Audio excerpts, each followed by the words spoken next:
நெறைய இடங்கள்ல அதே 4 அட்டெம்ப்ட் நான் வந்து இதுக்காக இது பண்ணேன். ஒரு நாளைக்கு 10 மணி நேரம் ஒர்க் பண்ணுவேன். நான் இவ்வளவு கோச்சிங் படிச்சேன். 4, 5 இன்ஸ்டிடியூட்ல என்ரோல் பண்ணேன். ரிசோர்ஸ் படிக்கிறேன் அப்படிங்கிறனால கொஞ்சம் ஓவர் ரொமான்டிசைஸ் பண்ணிட்டாங்க அப்படின்னு நினைக்கிறீங்களா? இல்ல ஓவர் ரொமான்டிசைஸ் பண்ணிட்டாங்கன்றது என்னன்னா, பேசிக்கா இவங்களோட ஆஸ்பிரன்ஸோட ஆசை தான் அது. ஓகே. ஒரு உதாரணத்துக்கு சொல்லுறேன். விஜய் சிஎம் ஆகணும்னு நினைக்கிறாரு. ஏன் சிஎம் ஆகணும்னு நினைக்கிறாரு? அவருடைய விருப்பம், அவருடைய கட்சியை வந்து வளர்க்கணும். அவர் இதாகணும். ஆமா. மத்த நடிகர் ஏன் அப்படி நினைக்கிறாங்களா? நினைக்கிற நடிகர் இருக்காங்க. வந்தாங்க, ஃபெயிலியர் ஆகி போனவங்களும் இருக்காங்க. ஸோ என்னன்னா, அவரோட எண்ணம் என்னன்னா, நம்ம சிஎம் ஆகணும். ஏன் சிஎம் ஆகணும்னா, எஸ் அதுக்கு ஒரு பவர்ஃபுல்லான ஒரு பொசிஷன்.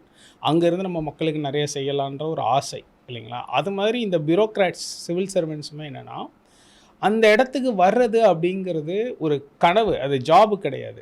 இது வந்து இன்னொரு வேலை. இதில் போனால் ஒரு 50,000 70,000 சம்பளம் வரும்னு வேலையாக பார்க்குறதுல இது ஒரு கனவு. சரிங்களா? இங்கே போனால் த பவர்ஃபுல் அத்தாரிட்டி சொசைட்டிக்கு எதாவது பண்ண முடியும், நமக்கு ஒரு ஜாப் சாட்டிஸ்ஃபேக்ஷன் கிடைக்கும் அப்படிங்கிறது ஒன்று.